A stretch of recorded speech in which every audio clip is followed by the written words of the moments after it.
Em uma das épocas mais turbulentas da história de Israel, surge uma pequena história sobre 3 viúvas que iria mudar tudo.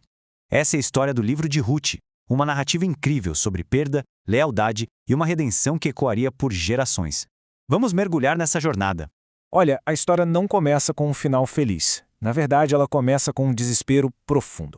A gente acompanha uma família que está literalmente à beira da extinção, com sua linhagem prestes a desaparecer para sempre.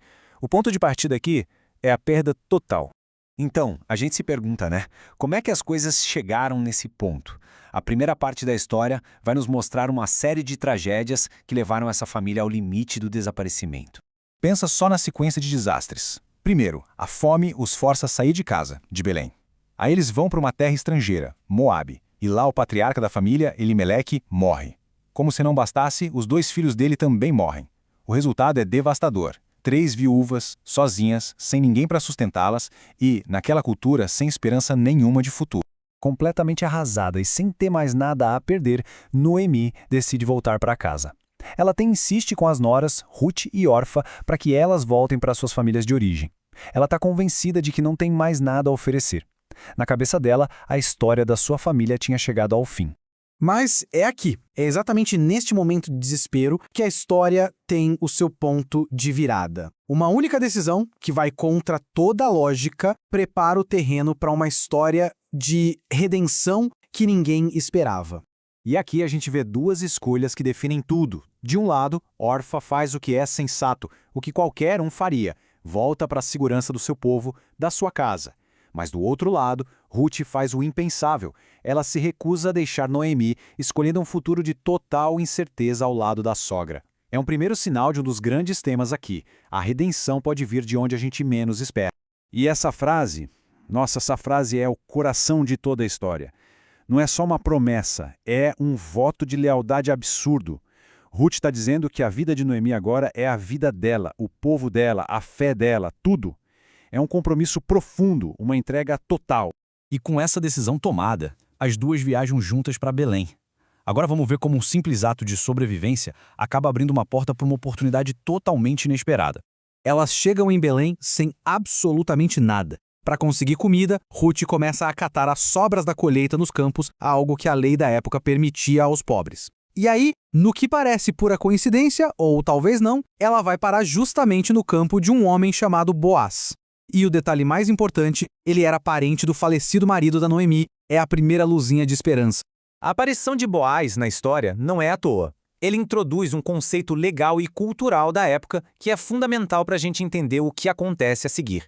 É o mecanismo que pode, de fato, resgatar essa família. Tá bem, ele é um parente. Mas e daí? Como é que essa conexão com Boaz poderia resolver o problema gigantesco que Noemi e Ruth enfrentavam? A resposta está numa antiga tradição. A chave para a salvação delas era a figura do parente remidor. A lei antiga dizia que um parente próximo tinha o dever de proteger o legado da família. Isso queria dizer 2 coisas. Comprar de volta terras que tivessem sido perdidas e, o mais importante aqui, se casar com uma viúva sem filhos para garantir que a linhagem da família não se apagasse. Era uma espécie de rede de segurança social da época. Noemi, percebendo a oportunidade, bola um plano bem ousado. Ela instrui Ruth a ir até a eira, o local da colheita, à noite, e fazer um gesto simbólico. Se deitar aos pés de Boaz era uma forma corajosa, mas culturalmente entendida, de pedir que ele assumisse seu papel como parente remidor. E com esse plano em ação, a gente chega ao ato final da história. Vamos ver como essa ousadia se desenrola e leva a uma virada completa na sorte de Noemi e Ruth. Boaz se mostra um homem de muita integridade.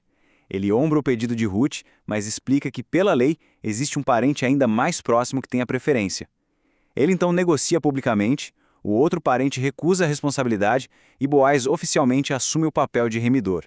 Ele se casa com Ruth e logo ela dá à luz um filho, Obed. A linhagem de Noemi está salva.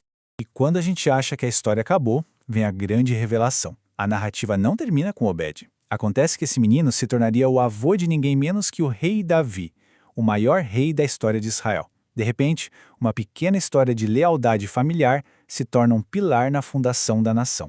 Então, por que essa história continua tão relevante? Bom, ela mostra que a redenção não tem fronteiras, já que Ruth era estrangeira. É uma demonstração poderosa de como a fidelidade e o amor podem transformar a pior das tragédias em um triunfo. E serve como um farol de esperança e integridade, numa época que era, no geral, bem caótica. A história de Ruth nos deixa com essa pergunta poderosa para refletir. O que acontece quando uma lealdade tão radical encontra uma bondade tão íntegra? Bom, nesse caso, a resposta não foi apenas a salvação de uma família, mas o nascimento de uma linhagem real. Fica a reflexão de como atos de virtude podem, de verdade, mudar o curso da história.